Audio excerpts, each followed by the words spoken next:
Kia ora, talofa, namaste, haere mai, and welcome to this week's episode of the Niche Case Variety Show. We're bowling a doosra. This week we're just going to deliver our top 5 Kiwi sports things from the weekend. Just our regular Kiwi sporting beat, top 5 things that we saw, observed, learned, whatever we want. It's a top 5 Kiwi sports banger for this week's variety show. We are from the Niche Case, theniche-case.com, where you can read a whole lot of stuff about Aotearoa sports. We got a under-20s football recap. We got a Starford Toa Kiwi-NRL spotlight. Those are the big things from the weekend. Might get into another little Kiwi county tour. Yarn. I'm sure the Flying Kiwis will come out soon as well. So check in with our website, theniche-case.com, where you can find all our deep dives into Aotearoa sporting topics. And we've just recorded our Patreon podcast for the week. Big up the Patreon whānau for supporting the Niche Case directly. It's the best way to donate to the Niche Case and support everything Niche Case, the website, the podcast, the email newsletter. Is the best way is via Patreon, patreon.com/our Niche Case. And we discussed the Warriors signing Chanel Harris-Tavita. We also discussed Lockie Ferguson's form slump, maybe we can call it that, for the not for the Black Caps, but partly with the Black Caps ahead of the World Cup. And Nico the Wildcard also dropped some under-20s football World Cup thoughts after the team. Are they the All Whites? Junior All Whites? I'm not sure. So I got rebuked on Twitter for calling them, I can't remember if I called them young All Whites or junior All Whites, but I just kind of go with the under-20s. So it's safer that way. Yeah, you can't really say junior whites. That's not going to work these days. Well, you know, the commentator, so. the old bro, John Hell, like famous FIFA voice. So you'll recognize his voice for sure. He kept calling them the All Blacks, which was a weird one, but Well, there you go. They were wearing their black jerseys. They do look like they are wearing all black, so big up. Yeah, that was in the Patreon podcast, and we just had our little corridor there for the Patreon whānau. So if you do want to support the Niche Case, the best way to do so is via Patreon, and we drop an extra podcast that we record prior to the variety show every week. And of course, the email newsletter is a mandatory read for Kiwi sports fans every Monday and Friday. Monday, I had a whole lot of Kiwi-NRL notes. The Wildcard had some NBL notes, Kiwi football notes. Domestic football is always a big one for the Wildcard on Mondays as well. So sign up via Substack, thenichecase.substack.com. Not only do you get maybe 100 paragraphs of Kiwi sport, that might have just blew my own mind there, but you get There's plenty probably of, a bit too much. I don't know. We do churn out the words. You get a whole lot of stuff that is written specifically for the email newsletter, but then also the links to the Niche Case stuff that we've written recently on our website, and all the podcast links are part of that email newsletter as well. And that comes out every Monday and Friday via Substack, thenichecase.substack.com. Let's do a bit of mindfulness. Yeah, bit of mindfulness. I had I had one of them Zen koan things, you know, the little like Zen riddles that they say that I heard on a podcast, and I thought, oh, that's a bit of a trippy one. I might do that. And then I looked it up to try get the wordings for it. And then sometimes when you get those koan things, they also give you like a little bit of a comment and then a verse thing. And then I thought the comment was better than the koan, and then the verse was better than both. So here's the verse from it, which is it goes, when the spiritual wheels turn, even the master fails to follow them. They travel in all directions, above and below, north, south, east, and west. Them spiritual wheels. And yeah, even the master can't control them. It's a beautiful... So what hope do we have? Yeah, just do your best. Try to stay calm exactly. in the chaos. And just, do your best. No matter what your spiritual levels are, everyone deals with it differently, and all you can do is do your best. Let's get into some Kiwi sports, and I'm going to get the party started with my. Yeah, we'll go 1 to 5. So this was my biggest thing from the weekend. The West Tigers, they defeated the Cowboys 66 to 18. Lots of headlines. Oh, Luke Brooks, he played his whatever 200th game, and the Tigers finally won a game, and all this other stuff. The best player on the park was Mount Wellington Warriors Junior Starford Toa from Auckland. Some blokes have five line breaks this season. A lot of blokes do not. Well, Starford Toa had 5 line breaks in the one game, and respectfully, he absolutely dominated Valentine Holmes, which was fabulous to see. And this comes with Starford Toa. He's now started at centre 7 games in a row. When he was at the Knights, he was mainly on the wing, but he was like in and out of the team all the time. Moves to the Tigers under Michael Maguire. He's still shuffled around his wing, he's fullback, he's centre. To start the season, he had 2 games as 18th man. Now he's started 7 games in a row, and what do you know? He's playing his best footy. Not only did he dominate Valentine Holmes, but this was his 2nd game in a row with over 200 metres, and none of which should be surprising for Kiwi-NRL fans, because Starford Toa is a high pedigree junior from Auckland. From Aotearoa, sorry. He was fabulous at St. Paul's College. He made all the New Zealand Rugby League rep teams, age group rep teams. Newcastle Knights snapped them up. He made basically the New Zealand schoolboys team 1 year. I think it might have been 2017. Moves to Australia with the Knights. He makes the Australian schoolboys team. Like, this dude is an elite Kiwi-NRL product, and now he's really playing his best footy at the Tigers. What do you know? Consistent role, consistent selection generates that. And he was my my favorite thing from the weekend, but also my favorite thing in a really fun Kiwi-NRL weekend of footy. What was yours? You want me to go 1 down to 5 in the same format? I wrote mine at 5 down to 1, but we can flip that if you want to keep the what do you call them? The leading bangers on downwards, the inverted triangle, is that what they call it? The journalism school.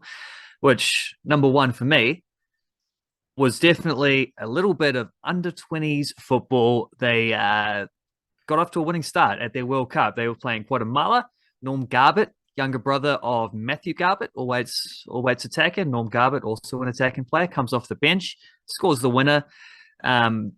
With about 10 minutes to go, they then had to traverse quite a lot of injury time because it's a FIFA tournament, so they find heaps of that. And also at one point, Garbutt sort of kicked the he got a push in the back, but then he gave a little like kick into the head of completely accidentally. It was just his path into the head of the Guatemalan goalkeeper, who then stayed down injured for ages. At one point, they were stretching out his leg, even though he got kicked in the head, as though he got cramp, which would be a weird one for a goalkeeper. Only time I've ever seen a goalkeeper get cramp was Max Crocombe for Grimsby Town when they were trying to hold on to a lead in the FA Cup a few months ago, and he quite obviously was faking it for the yarns.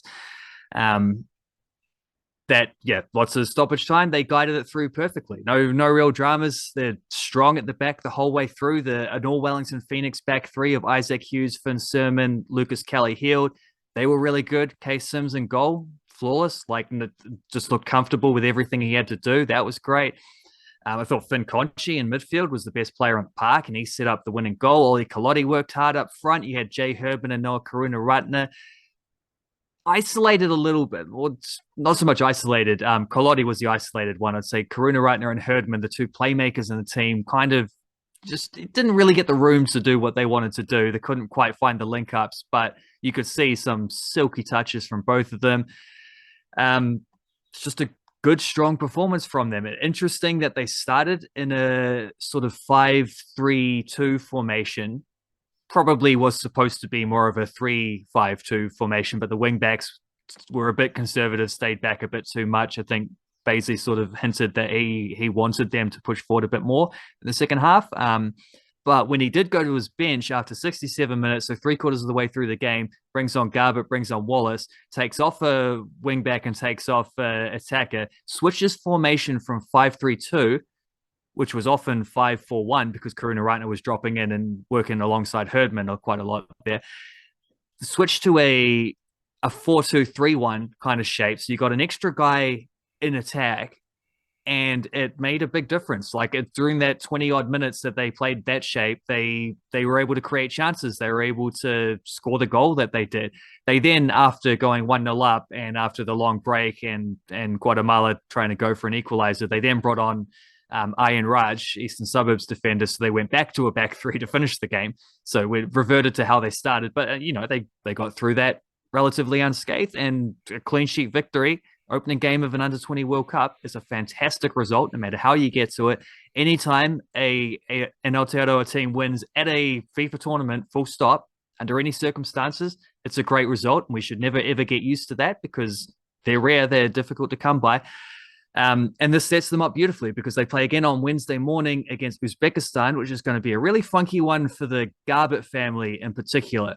So at 6 a.m., you got Norm Garbutt's team playing in the Under-20 World Cup. At 7 a.m., no, the other way around. I think I was right the first time. At 7 a.m., you've got NAC Breda with Matthew Garbutt playing their first playoff game, trying to get promoted to the top flight in the Netherlands. So the Garbutt whānau will have to be doing the old double screen. I will also have to be doing the double screen to follow both of them. But they're playing Uzbekistan in that second game. Again, like potentially winnable game. I think Uzbekistan will be tough. They're a tricky team. They actually won the Asian tournament, but they're in a good position. See that one through. And then, Argentina in the third game. Hopefully that one won't matter because they'll already be through to the next round for what would be the fourth time in a row that the men's under-20s would have made a knockout stage. It's absolutely what they should be gunning for after winning their first game. And it was a good, solid performance that suggests that they're well on track for that. My second favourite thing from the Kiwi sporting weekend was Ajaz Patel taking 10 wickets for Durham. Those 10 wickets, 5 wickets in both innings, bit different to his Mumbai Magic where he did take 10 wickets in the one innings, but his 5 wickets in both innings helped Durham defeat Gloucestershire, and that's a pretty good bounce back for Ajaz Patel because he didn't take any wickets in the first county championship. So his 10 wickets overall in the county championship are from this 10 wicket performance. And a couple of observations about Ajaz Patel bowling. I've got a theory that Ajaz Patel is at his best when he's bowling a lot of overs. You can go back into the history of Plunket Shield. You can go back into when he's performed well and when he hasn't. He's usually churning out a lot of overs, which usually doesn't mean a low average. But that's okay. Certainly not a low strike rate. But that's okay because he does take wickets and he does tie up an end, and that is all very useful for whatever cricket team Ajaz Patel is playing. He bowled 29 overs in the first innings, then he bowled 27.4 in the second innings, both of which were the most overs for Durham bowlers in either innings. And the other thing about Ajaz Patel, and any spinner or any seamer really, is they are in their full baggie of tricks when they are defeating or beating both edges. The ball is going past the inside edge, the ball is going past the outside edge. And that's what Ajaz Patel was doing. He had a few deliveries go past the inside edge to get an LBW. He had deliveries going past the outside edge to get a stumping, to get an edge, caught it slip. And that's a sign of good spin bowling, variations, be able to spin the ball and not spin the ball, but also the flight and the dip and being able to lure a batsman to put their bat somewhere where you can defeat both edges. And that's what Ajaz Patel was doing. He's just bowling well for Durham. It is Division 2 County Championship, but Ajaz Patel loves to take wickets. He's churning out the overs. Marathon man, steering wickets. Great weekend for Ajaz Patel. And in the context of the Kiwi County Tour, fabulous bounce back after not taking any wickets in the first game. What's your second favourite thing from the Kiwi sporting weekend? Yeah, might just throw up here a little bit of Auckland Tuatara basketball because they had a doubleheader weekend, right, in the NBL. They had I think a 4-3 record coming in. They were away to the Otago Nuggets on Thursday night. They were away to the Canterbury Rams on, I think it was Saturday. So these were the two top teams on the table, both away from home, back to back. They go to Otago and they beat the Nuggets. They hand the Nuggets their first defeat of the season in a rematch of last year's grand final. They then beat the Rams a couple days later. So they head to the South Island on a little trip. They come back with 2 dubs. Excellent basketball throughout. They're now 6-3, right up there. Absolute statement weekend from them about their championship credentials. You had Rob Lowe doing fantastic things, just absolutely stuffing the stat sheet this season. It's nuts. He's doing everything for them. And in the win over the Rams, the second one, he was 1 rebound short of a triple double, which is nuts because that means he had more assists than rebounds, and it just shows you how influential Rob Lowe has been. Cam Glidden missed the first game, but came back for the second game, and you had him and Jared Weeks, the 2 Aussie imports that they've got there. Interesting point about the Nuggets is that I don't think they actually have an American on their roster. Everyone else looks to the Americans for their imports. The Tuatara have gone with 2 Australians, and they're 2 Australians who have both played for the Breakers in the past. One, I don't know if Cam Glidden's still under contract, but he played for them last season. Jared Weeks had a few seasons with them. They were nailing down triples in that second game. Weeks has been dishing assists all season. He's been really good for them. Ruben Tarangi is a defensive leader or just an absolute glue guy on the court. And then in that first game in particular, you had a couple 18-year-old locals as well, and Tom Beattie and Charlie Dalton also chipping in with some nice points. So a really well balanced roster from the Auckland team. And yeah, 2 statement victories over the weekend, which really do hammer home some title credentials from them. They're a fun team to watch. That's my second point. I was going to say, what's yours? But of course, we're on to 3 now. What's number 3? Tahi Rua Toru, Matt Henry. But it's Matt Henry batting and bowling, because Matt Henry, all-rounder, he loves to whack boundaries, and that's what he's doing for Somerset in County Championship Division 1. He has scores of 50 not out and 40. Now, those are respectable batting totals for a tail ender, straight up. Anyone batting below 7 will be happy to get a half century, get another 40, honkadori. Matt Henry, though, he's hit 90 runs at a strike rate of 145, and he is having a giggle. He is whacking boundaries down the order for Somerset. And as we discussed in the Patreon podcast, that might be useful in a World Cup. You want all your bowlers to be able to win the game with the bat, because let's be honest, the blokes who win the game with the bat in high pressure games at a World Cup, it's often the bowlers who have to score the winning runs. And Matt Henry, he is actually quite good at batting now. He's got a first class batting average of 20.9. He's got a test batting average of 22 in his career. And when you look at his strike rates, ODI strike rate 93, T20 international strike rate 166, list day strike rate 108, T20 career strike rate 158. Matt Henry, I think he just loves to bat as much as he loves to bowl, because he's very good at bowling as well. So far in County Championship, he's got 9 wickets and an average of 16, RPO of 2.7, and that gives Matt Henry a career first-class bowling average of 24, which is pretty healthy. So loving Matt Henry's mahi in County Championship cricket as well. What's your third biggest thing of the Kiwi sporting weekend? Yeah, I want to throw a little love the way of Mr. Marko Stamenic. There's a few Flying Kiwis guys I could have picked out, and girls. Jackie Hand has been in insane form. Abby Urseg's starting to get the results with her Louisville team after winning 2 in a row there. So there's plenty of yarns there, and I'll write about everything in the roundup sooner, pretty much as soon as we finish recording. But Marko Stamenic gets the highlight because I think he's in a really cool situation here. Like there's a fascinating story going on with him, because he won a cup final on Friday morning with his FC Copenhagen team. They won 1-0 against, I think it was Aalborg in the final. It was a scrappy game. They scored a goal soon after halftime, which was a little bit of a fortuitous one, just fell to a striker in the right spot, and he had a beautiful finish. Like one little moment of glory separated the two teams. Aalborg had a goal disallowed for a sketchy offside. That's how it goes. Stamenic played 20 minutes off the bench, came on into the midfield, helped close things out. Then got to celebrate the cup victory, trophy presentation, and all that. His I should mention as well that he was suspended for the following game. They played again in the league a couple of days later. He was suspended because he's had too many yellow cards, but they won that game, come back from 3-2 late on to win 4-3, and remain first on the ladder in Denmark. So they're on course for a league and cup double with, I think, 2 league games to go.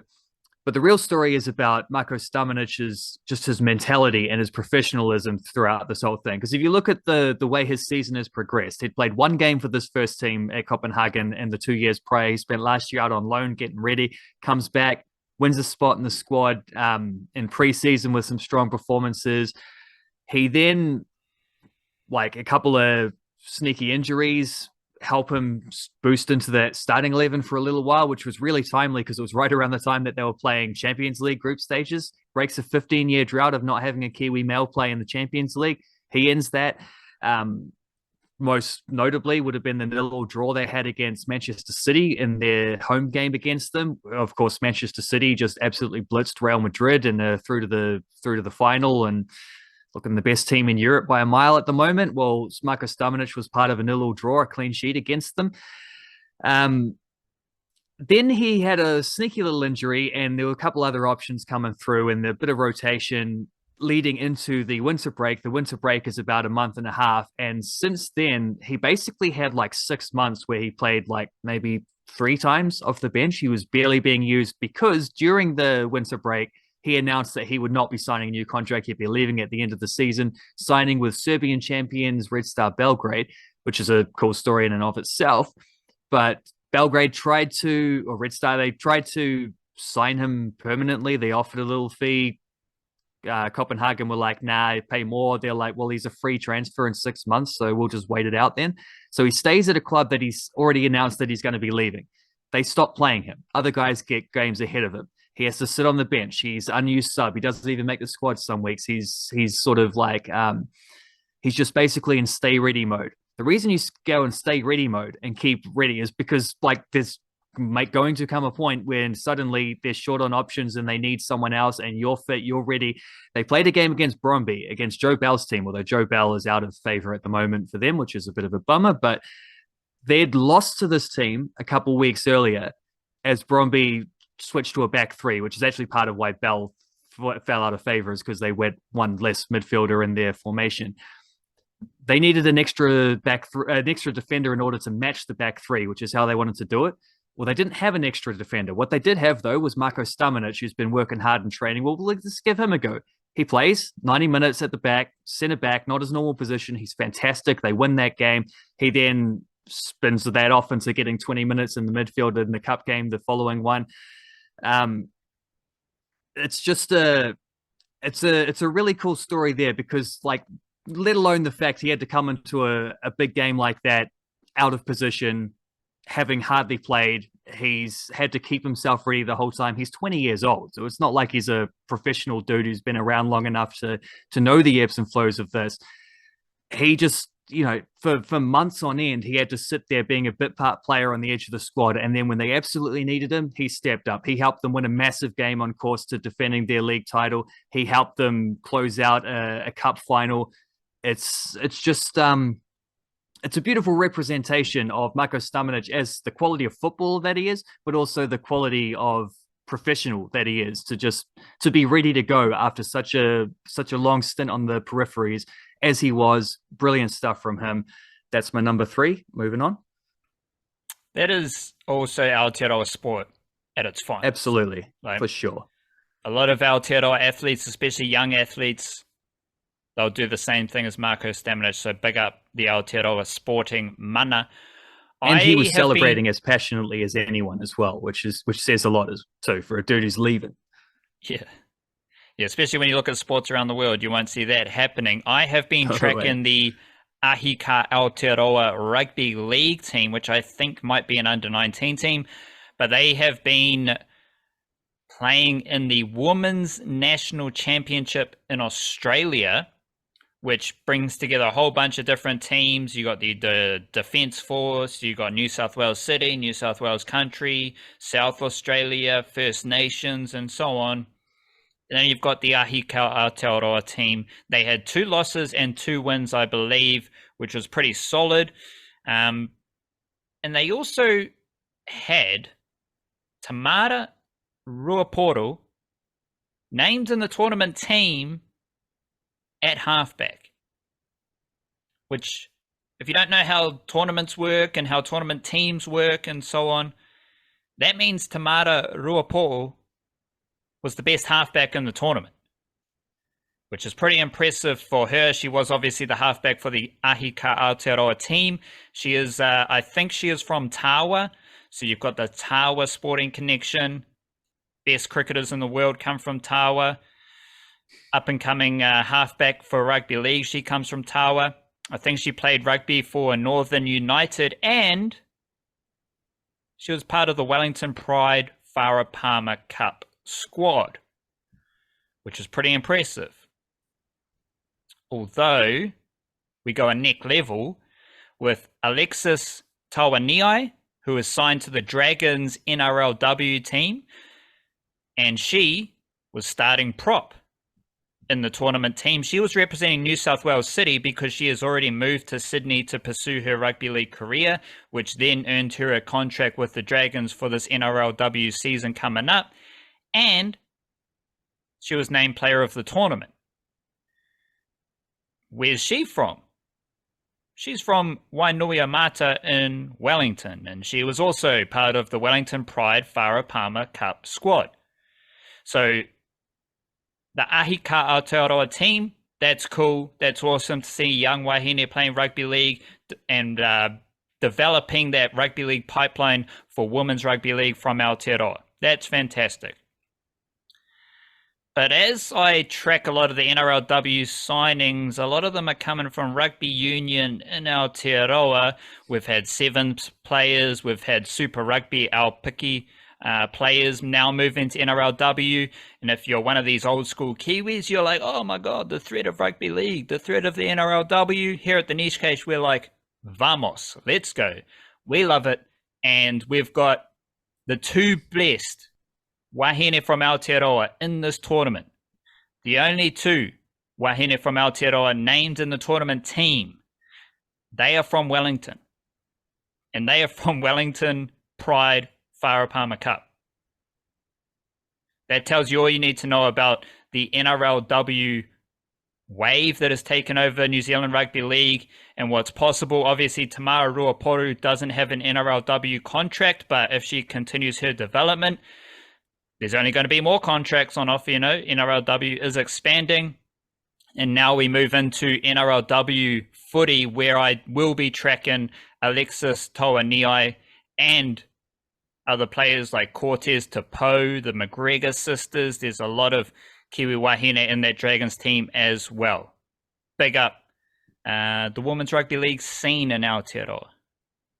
What do you got? Next up is, so I was watching some NBA playoffs yesterday on the old Sky Go casting onto the thing, right? And when you go to set the stream up, it shows you like all the channels at the same time. So I noticed as I was watching the end of the Miami Heat absolutely fustigating the Boston Celtics in Game 3, there was a thing like live on the other channel, Joe Parker press conference. So I popped over to that when the NBA finished, rewound, watched that press conference, because I've mentioned this before. I wrote about it in the email. I've written about it. We talked about it, I think, a little bit last week on the podcast too, on the Thursday one. Joe Parker's fighting this. I was going to say this weekend. Joe Parker is fighting on Wednesday night against Django Apelu. Fighting a Django Apelu. He goes by Django. Fellow who beat Hemi Ahio last year, ended Hemi Ahio's unbeaten start to his professional career. it's a weird fight. It's like a Wednesday night, first time he's ever fought in Australia. He's doesn't have a current promoter, which is he's fighting a dude who was fighting against a lower ranked like um Kiwi prospect a year ago. All these things, but the press conference was real wild. I turned it on, watched this thing. 3 points I'll make about three unfamiliar names, or not unfamiliar, but three interesting fellas that popped up one way or another. The first one, Tyson Fury. Tyson Fury flew all the way over from England for no reason other than to hang out with Joseph Parker, be in his corner for the fight. These guys, this is the lineal champion of the world, and he's just like best mates with Joseph Parker, and it's such a buzzy thing to see that, and to see Fury like living up to that. Like Parker's gone and supported him in fights in Las Vegas and in England and stuff like this. Fury's done the same for him, though. It's a bit different when it's like the lesser heavyweight supporting the bigger heavyweight, when the top dog is supporting Joe like that. That's pretty cool. Obviously, they loved it. The Aussie media absolutely adored it, having Tyson Fury popping up for the sound quotes. Second unexpected face that popped up was gorgeous George Rose. And they said that promoted George Rose, and like George Rose, the rugby league player. Yeah, George Rose, the rugby league player, is the CEO of No Limit Boxing, along with his brother. They run that show. They represent Paul Gallen, which is no surprises whatsoever. They also represent the Sioux brothers. They're organizing this event. So, yeah, there's an ex-Dragons player, probably better known as was he Manly Seagulls legend in it. So that was a weird, unexpected one. The other one is a sneaky point because Joseph Parker always says boring things in his press conferences. Like he's not that interesting. He'll say the old thing of, like it's good mentality. He's not a dickhead. He keeps it real, but he also will say things like, "Yeah, I intend to knock him out this time." Well, he never does though. Is the thing. But one thing he said that was really interesting here is that he's now working. He reckons he's in the best shape he's been in for years. He reckons he's had the best preparation for a fight ever, which like. Again, grain of salt. The proof in the pudding will be what he does in the ring. But he did say he's been working with an American fella, George Lockhart, an American nutritionist / strength and conditioning coach who has worked with Tyson Fury before. He's worked with Conor McGregor before. He's an ex-US Marine, worked with a bunch of top boxers and MMA fighters, combat sports kind of maestro. Thought that was kind of fascinating that Joseph Parker all of a sudden has this little connection, and we'll see what that looks like, because they have tried in a few of his recent fights. They've tried a few things about should he be fighting heavier? Should he be fighting lighter? Well, I think maybe he should just be fighting fitter, and then we'll see how that goes against the fella he should probably beat on Wednesday night. That is the least anticipated, least exciting Joseph Parker fight that has ever existed. My last thing I don't here, know about that. My last thing here is to big up the Kiwi-NRL Eels. They were fantastic in a lovely win for the Eels, defeating the Rabbitohs, and we had Bailey Simonson was really good at centre. Dylan Brown, I took an L last week with the battle against Kalen Ponga, back on the dub with Dylan Brown versus Kalen Ponga. Dylan Brown, far superior half in the NRL than Kalen Ponga. But it was most interesting with the forwards.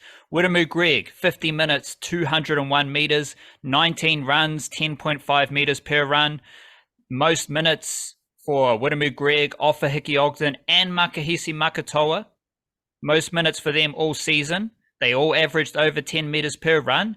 They were all fantastic, and they all played in an Eels win, which hopefully gives them a lot more game time throughout the season, because especially Ogden and Makatoa, they have been yanked in and out of the NRL team. Wiremu Greig from Northland, Offigi Ogden, Mangarees Jr., Makahisi Makatoa, he is from New Plymouth. What is your final Kiwi sports banger before we get into musical jam?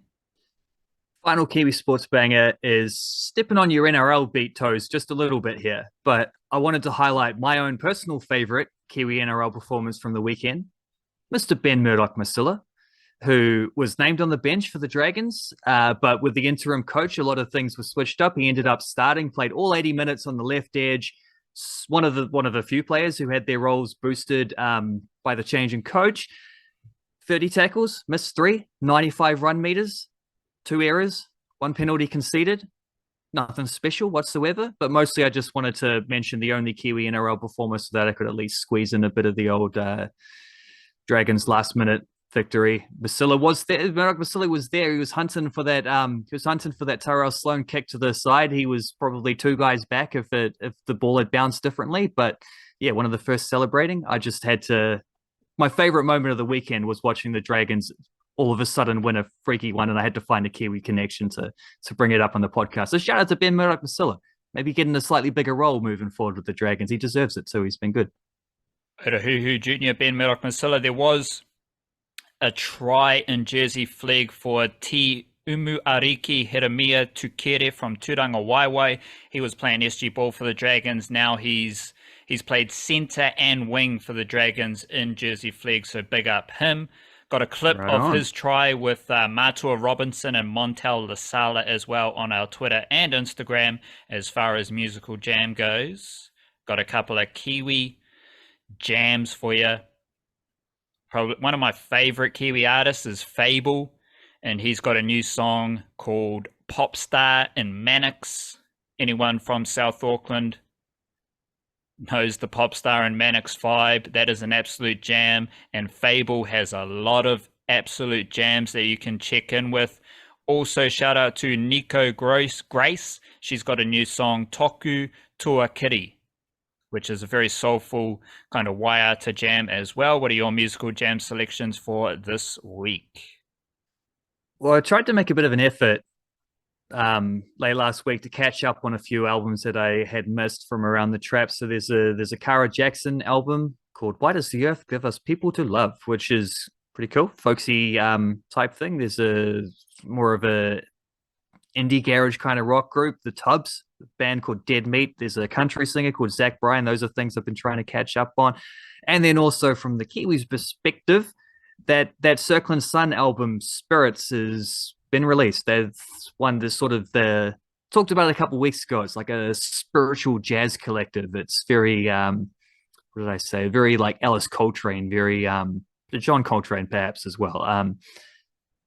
Very funky stuff. I love it. I haven't listened to the whole thing through yet, so I'm quite excited to fizz through the rest of that.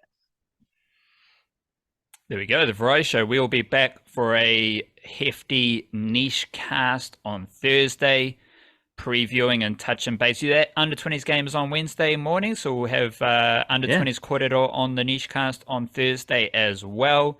Big up yourself, love yourself, especially in the old winter times. Amplify the love for yourself. Kia kaha, stay beautiful. Church.